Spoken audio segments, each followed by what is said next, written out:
तोर पाँव के पजनिया, चमकत हीरा मोती जैसे तोर नथुनिया। दाई तोल खुले है तोर पाँव के पजनिया, चमकत हीरा मोती जैसे तोर नथुनिया। तोर दरस बदाई मन हतर से, आजा मड़वा रानी, आजा मड़वा रानी, आजा मड़वा रानी मुर्गा सिंगार करेगे, आजा मड़वा रानी मुर्गा सिंगार करेगे। दाई तोल खुले है तोर पाँव के पजनिया, चमकत हीरा मोती जैसे तोर नथुनिया। दाई तोल खुले है तोर पाँव के पजनिया, चमकत हीरा मोती जैसे तोर नथुनिया। तोर दरस बदाई मन हतर से, आजा मड़वा रानी, आजा मड़वा रानी, आजा मड़वा रानी मुर्गा सिंगार करेगे, आजा मड़वा रानी मुर्गा सिंगार करेगे।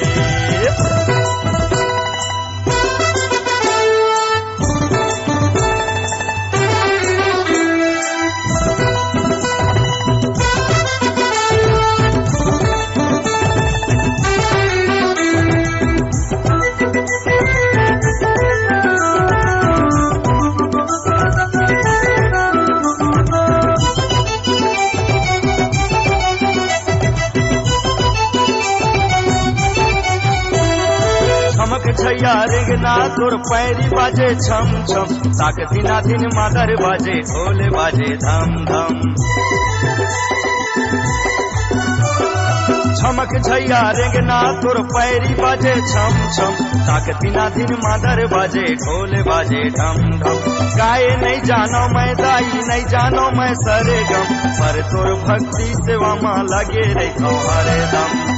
खाली झोली ला मोर तैहा भरे दे, खाली झोली ला मोर तैहा भरे दे।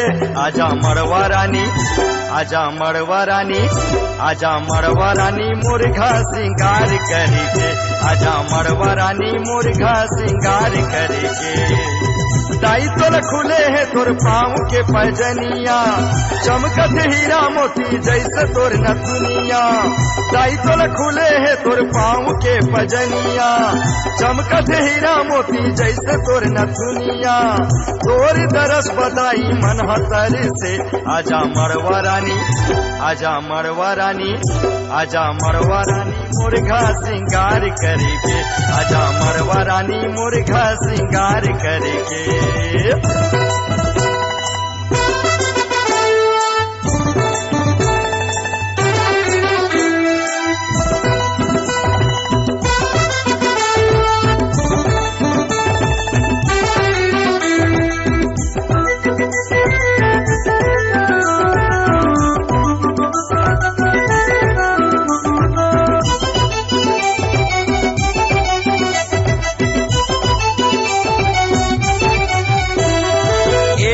जगत के दाई तैहा पालन हार हो, झारा झारा मनखे आते दाई तोरे द्वार हो।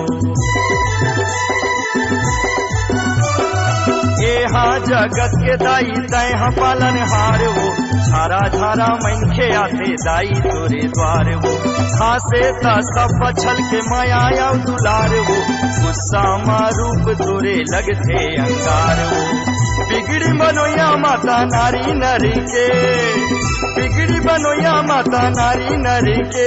आजा मड़वा रानी, आजा मड़वा रानी, आजा मड़वा रानी मुर्गा सिंगार करेगे, आजा मड़वा रानी मुर्गा सिंगार करेगे। दाई तोल खुले है तोर पाँव के पजनिया, चमकत हीरा मोती जैसे तोर नथुनिया। दाई तोल खुले है तोर पाँव के पजनिया, चमकत हीरा मोती जैसे तोर नथुनिया।